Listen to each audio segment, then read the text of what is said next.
In the dying days of World War II, the Nazis hid millions of dollars worth of looted gold here in the Bavarian Alps. The order goes out to hide the gold. The last thing they want is for it to fall into the hands of the Americans. But where do they hide it? Well, they've got mountains, they've got forests, they've got the lakes, and I'm here to find it. What happened to that gold remains one of the greatest mysteries of the war. At the end of World War II, the Allies made a series of shocking discoveries. Hidden in trains, bunkers, and deep underground, they found mountains of stolen treasure. That must have been like going into Aladdin's cave. Hitler and the Nazis had looted an entire continent and committed the greatest theft in history. Now, a team of investigators is opening up cold case files of Nazi plunder still missing today. We're talking about things that are worth tens of millions of dollars. Robert Edsel is an expert in Nazi looted treasure. Hundreds of thousands of objects are still missing. Well, we have a lot of digging to do. Joining him is Second World War historian James Holland. None of this was really his. He'd just taken it. And investigative journalist Connor Woodman. And this is a genuine treasure hunt. We dig a hole in the ground and we find those cases. Their mission, uncover new clues. Oh gosh, this is it. Explore Nazi hideouts. Whoever built this brick wall really didn't want anyone to get through to the other side. Find out how the treasure was stolen and where it might be now. What a piece of history.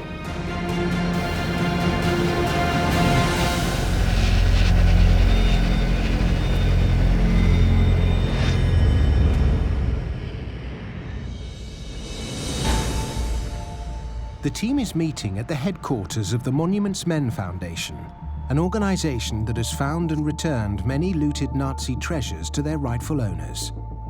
Foundation President Robert Edsel briefs art and restitution expert Dorothee Schneider on a new investigation. The Nazis were incredibly prodigious looters of gold. I mean, armies have always stolen gold. It's been part of war since it was invented, but no army and no country ever stole gold on such an industrial scale as Nazi Germany. Yeah, and in this American report outlines how much gold was taken from all these different countries. I mean, it's a staggering amount. In today's money, over $20 billion of gold was plundered by the Nazis from the occupied countries. This is just the hit list. I mean, Belgium, Holland, looting Greece, Albania, Yugoslavia, Italy, Poland. They didn't miss any countries. The Nazis stored their gold at the central bank in Berlin, the Deutsche Reichsbank. But by the war's end, the bullion had vanished. After the war, much of the gold that was stolen by the Nazis was found, but there's still millions of dollars of gold missing, and that's the focus of our investigation. And I think we need to get on the ground and begin our investigation right here in Germany.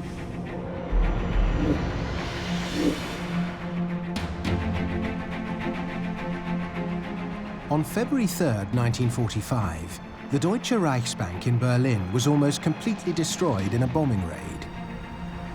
1 week later, Nazi officials hid more than 90% of their gold reserves 200 miles away deep in a salt mine. James Holland is on his way to investigate the biggest discovery of looted gold in history. We're now driving through deepest central Germany, and this is where Patton's Third Army, in the final stages of the war, came across one of the biggest hoards of gold ever discovered. The Murkers salt mine kept the gold safe from Allied bombs, but not American soldiers. On April 7th, 1945, acting on a tip-off, they discovered a Nazi El Dorado. Murkers is still a working mine. Hi. Senior engineer Ulrich Goebbels shows James around. Thank you. They descend 1,500 feet underground.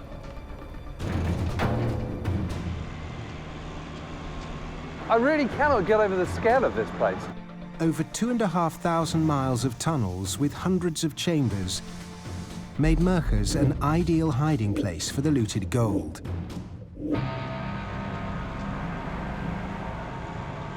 It's a 3-mile drive to the chamber where American soldiers found the Nazi treasure trove.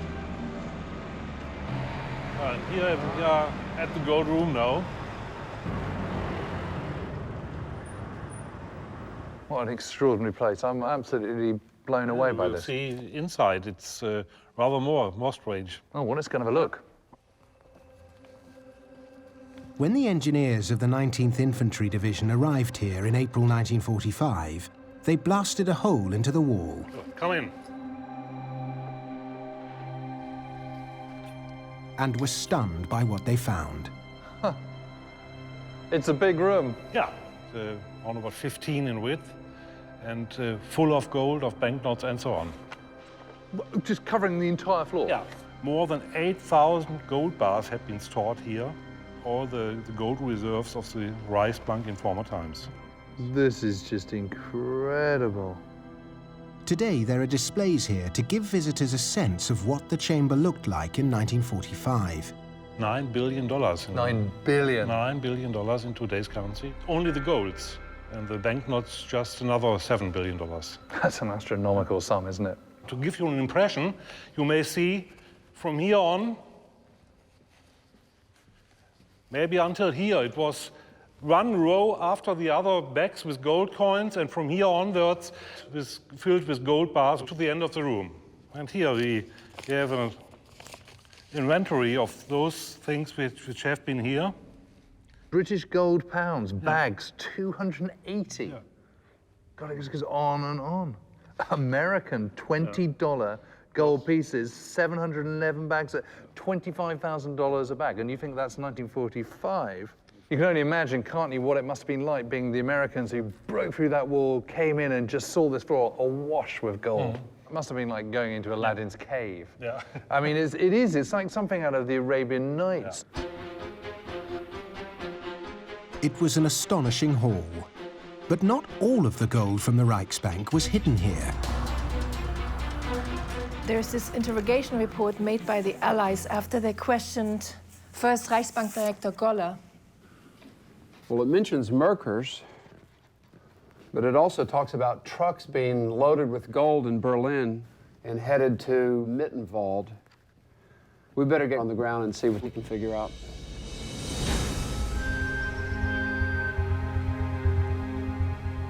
Over $300 million worth of looted gold in today's money was spirited off to the Bavarian Alps. Gold that was earmarked to bankroll a guerrilla war in the mountains by die-hard Nazis. The dreaded last stand never happened, but elite German troops hid the gold all over these mountains, and Connor Woodman is trying to locate it. He's meeting Jürgen Prusker and Andreas Kaiser, who've spent 10 years hunting the missing Nazi gold.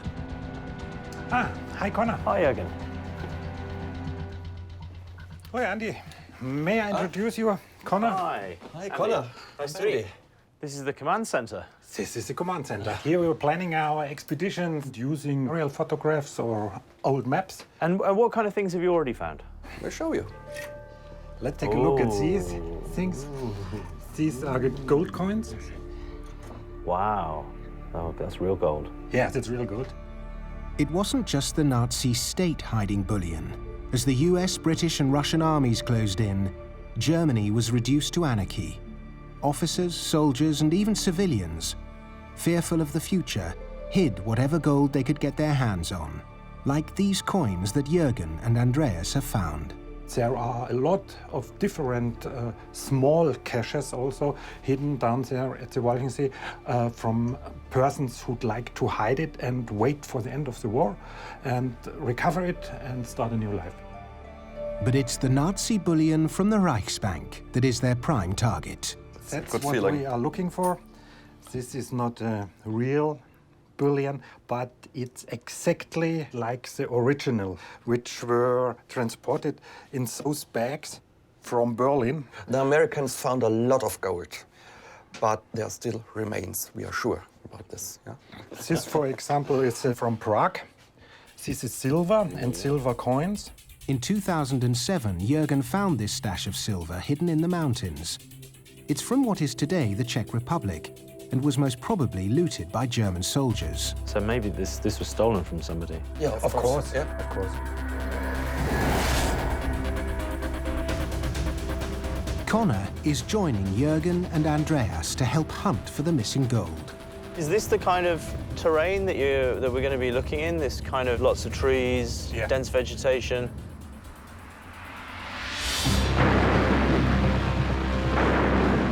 Back in April 1945, with Allied soldiers overrunning Germany, an elite regiment of Alpine troops was tasked with hiding over $300 million worth of Nazi bullion. Loading 364 sacks of gold bars on mules, they buried the treasure in a series of stashes here in the mountains. The gold could be anywhere, but Jürgen and Andreas have a good idea where to start. So why this spot in particular? This is the gold hole. Can we have a look? Yeah, we can take a look. So how much gold was hidden in this spot? 728 billions of gold, each weighing 12 kilograms. These were tons of gold, pure gold. All there, just there, full of treasure. It's full of history. And who found that? The Americans. The Americans. Yeah. Lead on. Okay. In 1945, Allied soldiers unearthed 9 tons of gold buried in 5 pits like this one, scattered across the mountainside. Much of this gold was returned to the countries it was stolen from, but historians estimate that over half a ton of gold was never found. Today, it's worth over $20 million. Signal. Ooh. As close to the ground as possible, is that right? As close to the ground as possible. Connor has joined treasure hunters Jürgen and Andreas in their quest to find buried Nazi gold. They're searching this area because in 1945, the Allies unearthed around 9 tons of bullion in a series of pits on this mountainside. Keep it moving all the time. It's estimated that at least half a ton was never found, worth some $20 million in today's money. Why was a German soldier hiding my gold? Where would I go? Signal. Non-ferrous. Nicht Eisen. Okay, that sounds good. It's not iron. So if the fact that it's not iron is quite exciting, isn't it? Yeah, it is. The Nazis' hunger for gold was driven by more than mere greed. It was gold that bankrolled their vast war effort. To find out more, historian James Holland is in the UK. God, look at that. That's just amazing. Thank you. He's here to meet engineer John Phillips. And you completely restored this, John? More or less on my own, yes.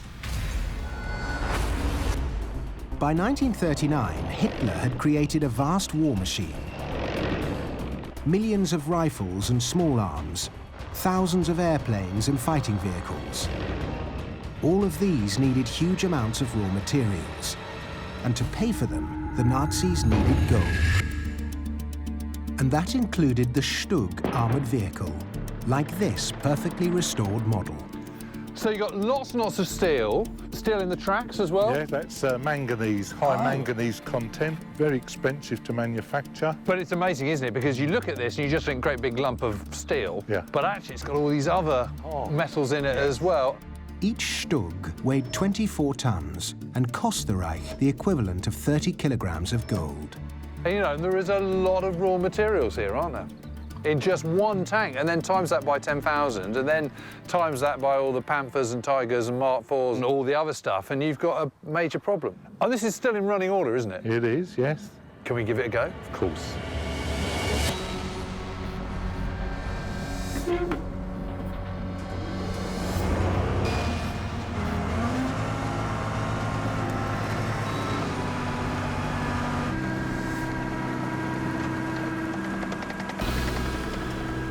To build weapons like the Stug, the Nazis needed far more natural resources than could be found in Germany.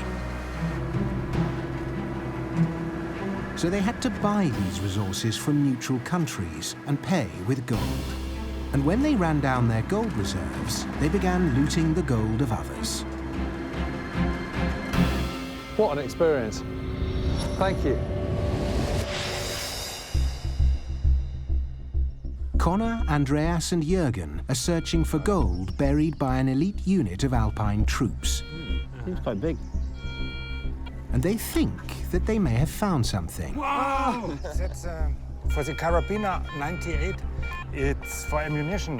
You see, it still works. Like, It still works, huh? This ammunition clip loaded the carabiner 98, the standard issue infantry rifle for German soldiers.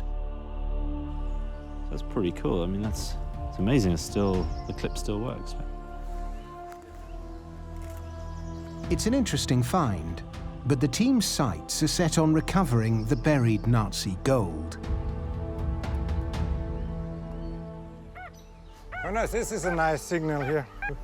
Wir kriegen ein Signal von da bis da.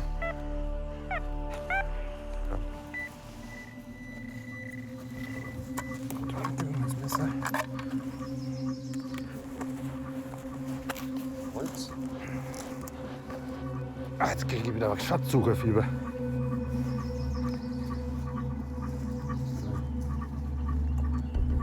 Oh, it's a... Das war eine Panzerfaust. Das war das Rohr von der Panzerfaust. Das war das Rohr von der Panzerfaust. That's a pipe of a Panzerfaust. Jetzt müssten wir dann... And that's part of a weapon? Yeah, that's a part of the weapon. That was the you know, you put it on your shoulder like this. Yeah, like a bazooka. The Panzerfaust was a German anti-tank weapon. Over 6 million were manufactured, and handheld, it could knock out an Allied tank from 60 yards.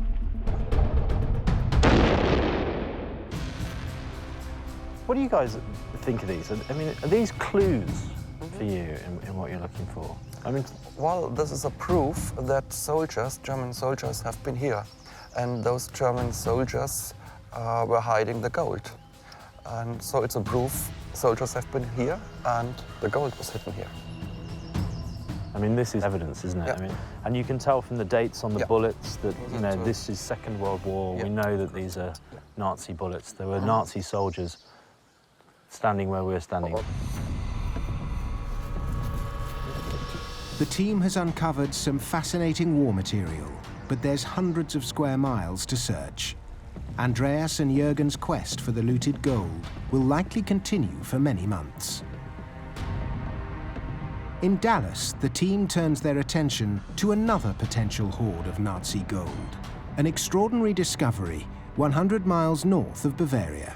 Robert, I just sent you a link to a recent article I found about a large stash of gold coins that were found in northern Germany. Yeah, let's check this out. This looks like it's a good prospect.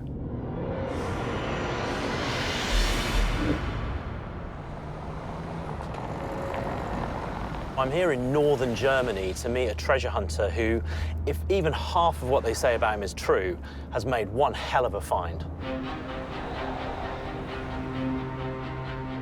Connor has come to the Museum Lüneburg to meet a treasure hunter who struck it lucky and the archaeologists tasked with investigating the find's murky provenance. So, wir würden gerne mal die Funde sehen. Können wir die vielleicht mal rüberbringen? When Florian Bauch was asked by his local history museum to search a potential archaeological site, he unearthed an incredible find. So, Florian, describe to me the day then. I had the first signal, and the first signal was a gold coin. And I know I have to stop there and let the experts do evacuation. And we've excavated about 2 weeks. Okay, and after 2 weeks, what did you find? The result, 217 coins. Wow. This is a Belgian coin. That's a Belgian. And are they all from Belgium? No, for example, these are from France. There are also coins from Italy. So, you know, 1910 from France, 1876 from Belgium. There's a very good spread of coins here. So in spite of the age and provenance of the coins found in Lüneburg, is it possible that this $50,000 trove was looted by the Nazis? There's quite a lot of coins here. Presumably they must have been transported in something. Was there a pot? Was there a bowl, a bag, anything? We got a very important hint. We found also 2 lead seals. An examination of the seals reveals these coins are indeed linked to the Nazis. What can you see on there? Well, you see the swastika in the middle, see it? We've taken a photograph and blown it up, and so we can see it says Reichsbank, and on the other side it says Berlin and 244. And these are the kind of seals that the Reichsbank would have used for sealing bags of gold, are they? The seal would have been placed around the tie on the top here. Yeah, right. What are the realistic possibilities? Well, what we know from the Reichsbank, we know that they probably were part of one lot, and also the seals were used from 1940 to 1945. And then we know that the coins were mostly 19th century coins. That's it, yeah. Who buried these coins remains a mystery. Whether it was an official operation, a rogue Nazi feathering his nest, or even an Allied soldier hoping to come back for it, the experts at the Lüneburg Museum can't yet say. But what it reveals is that buried Nazi gold is not just a fanciful myth. The Nazis' MO was simple but brutally effective. Soon after invading a country, they would raid their central bank. Austria, Czechoslovakia, Holland, Belgium, and Poland's gold reserves were all ransacked. On top of that, the Nazis had been robbing their Jewish citizens of whatever wealth they could get their hands on since 1933. But as the tide of war turned against the Third Reich, their need for gold became even more acute. When the Americans found the treasure trove at Murkers mine, it wasn't just gold bars, coins, and currency. There were also 18 sacks of personal jewelry and gold teeth, evidence of a horrifying crime against humanity. Robert, this is the inventory of the Murkers mine items, and look at the bottom of that list. I mean, this is just sick. Teeth fillings, and we know where they came from. Yeah, and in a recent academic report I found in Germany, these professors came to the conclusion that in the occupied territories, the amount of wealth that was stolen and looted actually paid for 1/3 of the German war effort. It's just a staggering figure, and you have to wonder how much of that was taken from individuals. And when you think about all the concentration camps, but certainly the one most everybody knows about is Auschwitz.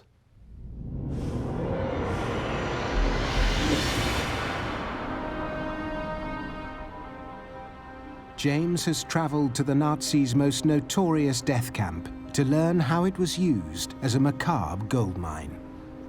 The majority of people brought here were foreign Jews who arrived bewildered, a little frightened, but with no real idea of the fate that awaited them. Each person was allowed to bring up to 50 kilograms of personal belongings, and the moment they arrived, they'd be ushered off the trains, told to put down their luggage, and then the fit and able would have been siphoned off as slave labor. The rest, the vast majority, around 75%, would be taken straight to the gas chambers. The left luggage was then rifled through and collected up by the SS guards, and all the gold, all the treasures and trinkets would have been stolen and taken off to line the coffers of the Reich. The Nazi lust for gold, along with their perverted racist ideology, were about to plunge mankind into its darkest moment of modern times.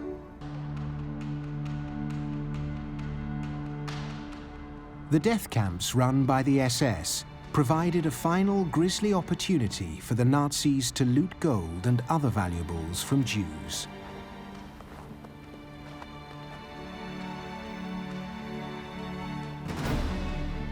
Amongst the vastness of Auschwitz, 30 huts, now demolished, were set aside for the processing of items stolen from the camp's victims.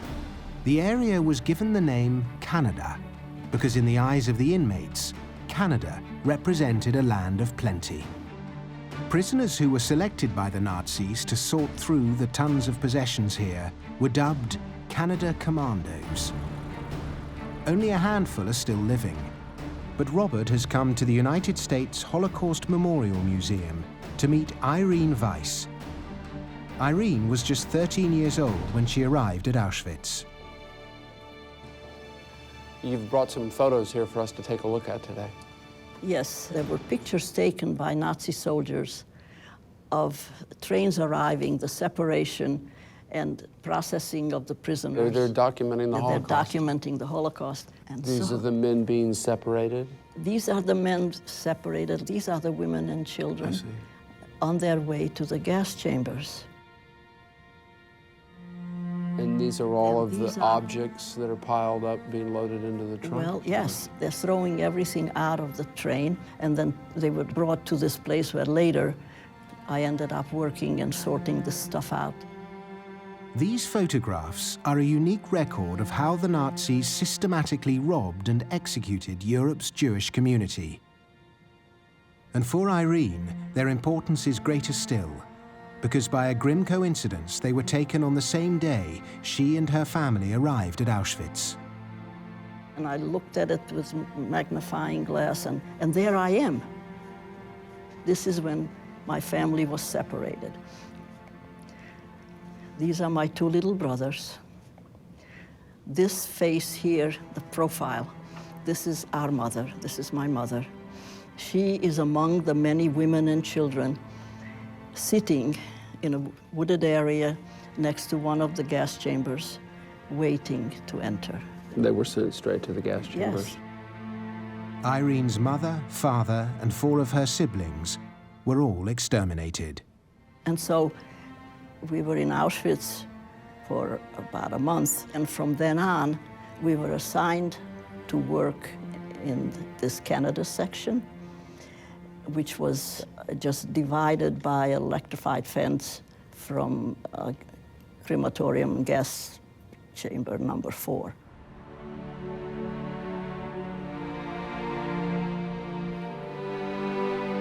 They were all brought down here, men, women, and children, all put together and told to strip naked, a humiliation in itself. The reason was they were told was that they were about to have a shower, but in fact, having put their clothes and shoes and final possessions in a neat pile, they were then ushered round that corner into the gas chamber where they're about to be murdered. Special Sonderkommando then finally went through those clothes and picked out any valuables. Those working in Canada doing this work, somewhere in there, presumably someone was working on an area with valuables, with whatever jewelry they would have found or gold items. We were told that if we find any gold valuables, on pain of death, you must hand it over. So we knew that they wanted it badly. What a truly awful place. This is a gas chamber. Of course, they'd all been herded in, still believing they were going to be given a shower. And then through apertures like this, the Zyklon B, the gas would be dropped.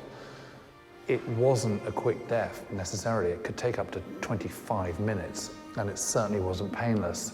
Zyklon B would make you suffocate. I mean, can you imagine how painful and horrible that must have been? Once dead, the bodies would have had teeth extracted and gold teeth fillings all removed.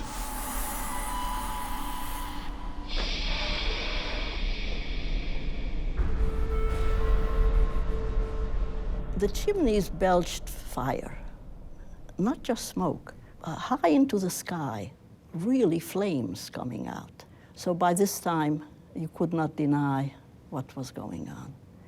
I literally asked myself, why are you not crying? I could not cry. It was not, you know, what the eyes saw, the brain couldn't process. The Nazis destroyed much of the documentary evidence of the atrocities they committed at Auschwitz. But curator Mirek Obstacek is taking James to see a stash of highly incriminating records, which were overlooked when the SS guards abandoned the camp. So Mirek, what have you got here? The original camp documents, the reports of extraction of dental gold. So they made a recording of this? Yes. Everybody who perished, who was killed or died in the camp, after his death, these teeth were extracted. So is this the date he was killed? Yes. 30th of May, 1942. Yes. And this is his name? Name, Bukowski Zygmunt. Polish name, Bukowski. Polish name, surname. Yep. Camp's number. And that's the one that's tattooed on the arm? Yes, yes. And this information how many golden teeth were extracted. You see, 4 from the right side and 4 on the left side. So 8 gold teeth? 8 gold teeth. Next one. This no name at all? No name. Just a number? Only number.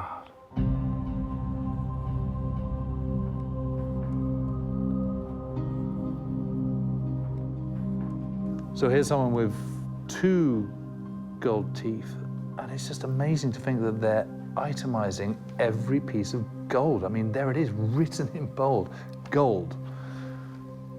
It's itemizing the theft that they're carrying out. It's just unbelievable. After the war, Allied soldiers discovered a rare audio recording of SS leader Heinrich Himmler. Halfway through his speech to SS officers, he boasts about the looting of Jewish people. Ich meine die Judenevakuierung, die Ausrottung des jüdischen Volkes. Von euch werden die meisten wissen, was es heißt, wenn 100 Leichen beisammen liegen. Wenn 500 da liegen oder wenn 1000 da liegen. Die Reichtümer, die sie hatten, haben wir ihnen abgenommen. Wir haben diese Reichtümer restlos dem Reich, dem Staat abgeführt. It's estimated that in Poland, the Nazis stripped 2.5 tons of pure gold from concentration camp victims. But they didn't manage to steal everything. In 2016, researchers at Auschwitz made a heartbreaking discovery. You can see here. Oh my goodness, how amazing. We've got golden, a ring. Yes, golden ring. Look at that. And what looks like a gold bracelet. Yes. So wrapped up in a little bit of cloth. An X-ray of an inmate's tin cup revealed hidden treasures belonging to an unknown inmate who most likely died in the camp. Oh. So this is a lid which covers bottom of the mug, which was made most probably from the tin of very popular chocolate in Poland. So there was a sort of false bottom here? Yeah. It looks incredibly fragile, so I'm not going to touch it, but that was in there and this was underneath? Yes, yes. How remarkable. It's amazing to think this is one bit of gold that the Nazis didn't manage to get their hands on. Yeah. This woman obviously managed to save it. What an amazing story. The question for the team is, what happened to the stolen gold after it was shipped out of Auschwitz? They know that SS officer Bruno Melmer was tasked with transporting it to the Central Reichsbank. From there, it would be sent to a private gold refinery called Degussa. Dorothee has been granted rare access to their archives to find out more. So there's no doubt that Jewish gold went through the Degussa holdings. There's this large correspondence file. Judengold, Jewish gold and silver is mentioned throughout. And when you go to the ledgers of the company, it will say JD, which stands for Jüdisch. This Juden gold was smelted down with other gold to form new bars of bullion. But what happened to it then?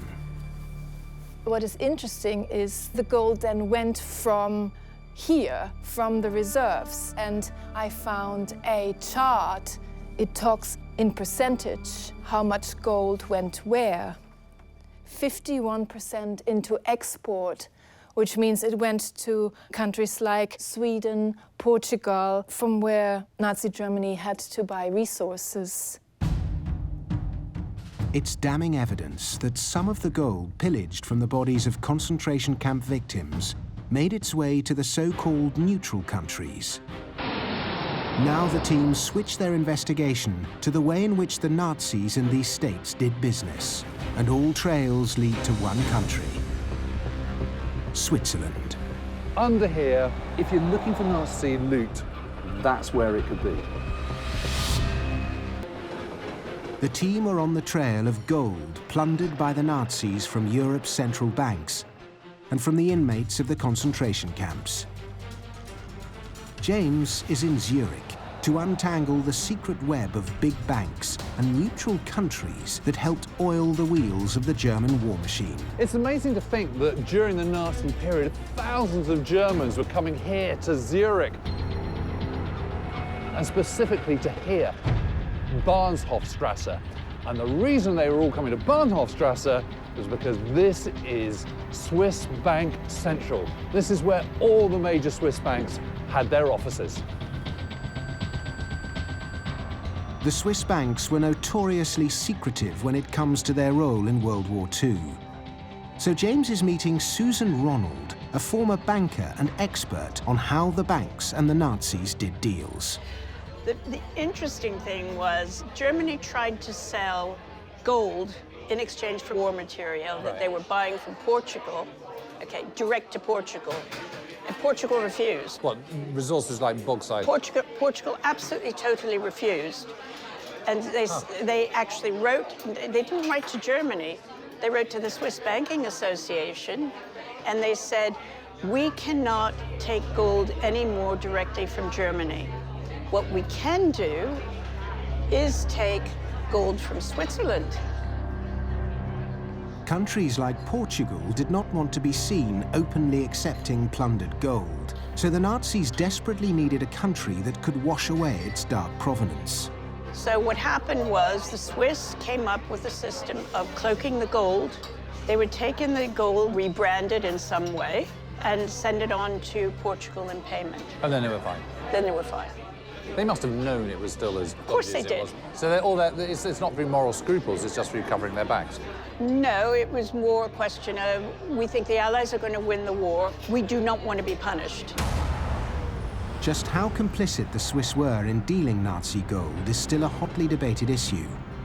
In 1998, the Swiss banks made reparations of over $1 billion to the victims and descendants of the Holocaust. But some, like Susan, believe that to this day there may be Nazi plunder hidden away in the numerous bank vaults deep beneath Bahnhofstrasse. So, I mean, what are we talking about? How extensive? The vaults start probably at this intersection here, and then go about another half a mile further north. Under here, if you're looking for Nazi loot, that's where it could be.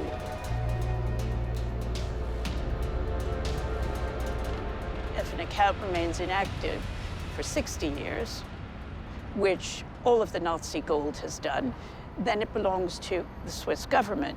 So they now own yes, all the Nazi gold that's possibly still in their vaults. That's correct. I should add to that that as recently as last year, the Swiss Banking Association said that that's just a rumor. There's no gold left. But you think there is? Of course. And looted art, and all sorts of things. As a former senior investment banker, Susan is one of the few people to have seen inside some of these vaults.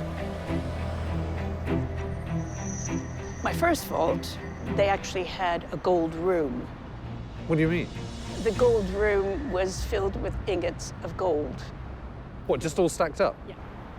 Yeah. How amazing. Yes. So proper kind of Aladdin's cave. Absolutely. And did you see anything that perhaps you shouldn't have done, or? Oh yes, I got into a lot of trouble. Are you able to say, or is it all, are you under sort of pain of death? I will say that the bank manager who was accompanying us told me that I'd broken the Swiss secrecy laws by looking at one of the sliding walls where they hang the art. So, and did you see things that were definitely looted? Yes. In the war? Yes. Goodness. We may never know for sure how much, if any, Nazi gold remains in the vaults under this street. But now the team train their sights on another target. The bullion that passed through Switzerland over 70 years ago and was used to keep the Nazi war machine alive. I found this report about how Germany and Portugal had these really close trade relationships. Let me see. References their purchases of wolfram, which is German for tungsten. And we know that tungsten was a critical material for the production of armor-piercing artillery shells. And then look at this. April 30, 1945, 5 very heavy chests of gold were brought into Portugal by the German legation at Lisbon. What I want to know is, what happened to all of that gold?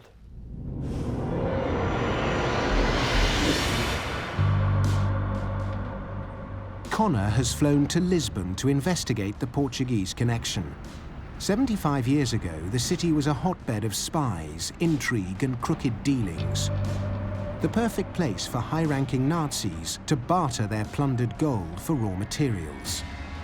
In recent years, several journalists and historians have begun digging into this murky past. I'm on my way to meet an investigative journalist this morning called Antonio Lusa. Now, he was the first guy to connect all the dots and tell this story that exposed how Portugal was connected to the gold that was looted by the Nazis. Okay, so what we know for sure, this triangle was set up with Switzerland to facilitate the Nazis buying things from Portugal, using looted gold, without it being obvious to the rest of the world. Do we know how much came from Nazi Germany? Well, about 123 tons. Antonio believes some of this gold was sent to Lisbon's jewelry quarter. They sold it to small jewelry and gold shops that you see here in the old part of Lisbon. They smelted it to small ingots. So they took the 12.5 kilo ingots, broke them up into smaller pieces and then sold them off individually, which makes the gold untraceable. It was a way to get rid of this gold. It's incredible, isn't it, that the government is organising this sale of gold. But they have been doing it not only in the 2 last years of the war, they have been doing it for decades after the war. It's an extraordinary allegation. Not only did the Portuguese regime enable the Nazis to launder their dirty gold, but they continued handling this gold for many years after. Antonio can't say for sure where all the gold went, but some of it, very likely, flowed through Rue d'Oro, Gold Street. This is where Portuguese officials sold some of the Nazi gold, which would then be made into rings, brooches, and bracelets. To find out how easily it's done, Connor has brought along some scrap gold. Let me show you a few of the things that I've brought today. I have a gold ring, I have a pair of gold cufflinks, and a gold necklace. If I wanted to destroy the provenance of these items so that you could not tell where they came from, but I wanted to leave here with just a piece of untraceable gold, how could I do that? Agora é posto num cadinho, é derretido e vazado, e faz uma barra. Okay, so the equipment that you have here, you'd be able to smelt these items down now? É possível derreter e demora à volta de 5 minutos. In 5 minutes? Sim.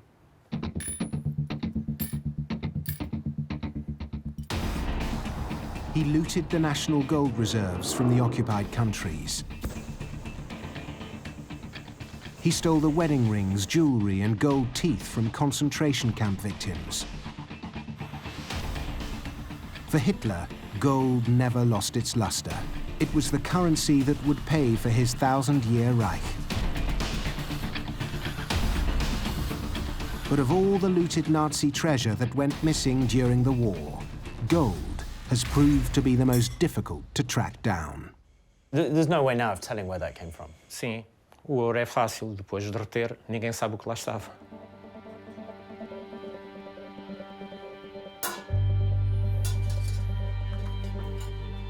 It's just a completely unidentifiable gold nugget. Could have come from anywhere. You start with a bunch of jewelry, you end up with something that's just worth hard, easily transportable currency. It's the perfect material. The hunt for Hitler's gold has taken the team from mine shafts This is just incredible. to the mountainside, Wow! I mean, this is evidence, isn't it?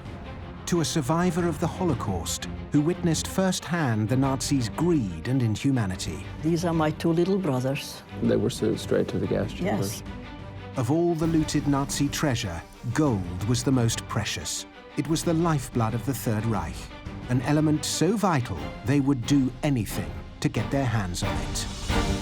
The majority of gold that was looted by the Nazis was probably smelted down and sold and scattered to the four corners of the globe. We just don't know anymore where that gold ended up. It could be in the jewelry you're wearing today. It could even be in your wedding ring. Fact is, it could be anywhere.